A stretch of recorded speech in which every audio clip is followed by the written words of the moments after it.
Jina la Bwana libarikiwe. Amen. Hapo sawa, ndio tutafundisha kwa amani. Sema bila tena. Amen. Kwa hiyo Biblia inasema Mungu akasema na tumfanye mtu. Na tumfanye mtu kwa mfano wetu, kwa sura yetu, akatawale. Amina kubwa. Amen. Akafanya nini? Akatawale. Kumbuka hapo, maana yake mwanadamu anafinyangwa kwa sura ya Mungu, kwa mfano wake. Maana yake si kwa mfano wala kwa sura tulizo nazo kwa muonekano wa nje. Maana yake Mungu anafinyanga sura yake, muonekano wa ndani. Sema amina kubwa. Anaweka mfano wake kwa mfinyango wa ndani. Maana yake anamzungumzia mtu wa ndani. Huyo afinyangwe kwa sura ya Mungu, kwa mamlaka na kwa uwezo wake, ili awe mtawala kwa jina la Bwana. Na hatuna mtawala mwingine isipokuwa ni Mungu peke yake. Sasa Roho Mtakatifu akiingia ndani ya huyu mtu ambaye ndio wewe mwanasije, anakupa utawala, kwa sababu yeye ni mtawala pekee. Halo, sema amina tena. Sema amina tena. Sema amina tena kwa jina la Bwana. Sema amina tena kwa jina la Bwana. Sema amina tena kwa jina la Bwana aliye hai. Baba maikio.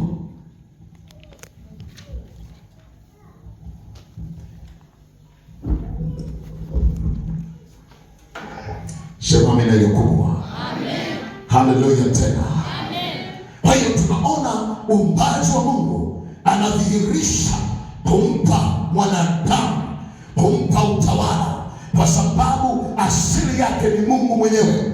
Ndio maana aliposema iwe mbingu ikawa, iwe nchi ikawa, manake ardhi pamoja na uumbaji wote, na mwisho wa siku anaweka kikao mjadala, amekaa pamoja na nafsi zake, pamoja na baraza lake, ya kwamba tunamfinyangeje huyu mtu, tunampeje uwezo wako kama mwanasije, kama kanisa la Bwana. Hautatembea, lazima asili yako awe aliyekupa utawala, na wewe utembee na utawala ndani, uishi na utawala, uishi na utawala.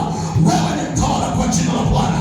Mungu akasema akatawale vitu vilivyoko ndani, akatawale kilichoko katika nchi, kitambacho juu ya nchi, na vitu vyote vya majini vya namna zote. Ndio maana utawala umepewa. Sikiliza nikwambie, ndio maana mwanasije unatakiwa kutembea kilale, unatembea kimamlaka, kwa sababu wewe ni mtawala.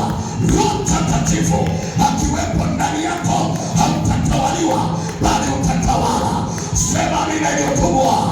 Sema amina iliyokubwa. Ninasema na watu hapa bado wanazupa. Sema moto kwa jina la Bwana. Sema moto tena. Sema moto wake. Roho Mtakatifu achilia mamlaka ndani yako kuanzia sasa. Usiwe yule wa jana, kupitia jina la Bwana aliye hai, kwa mamlaka zake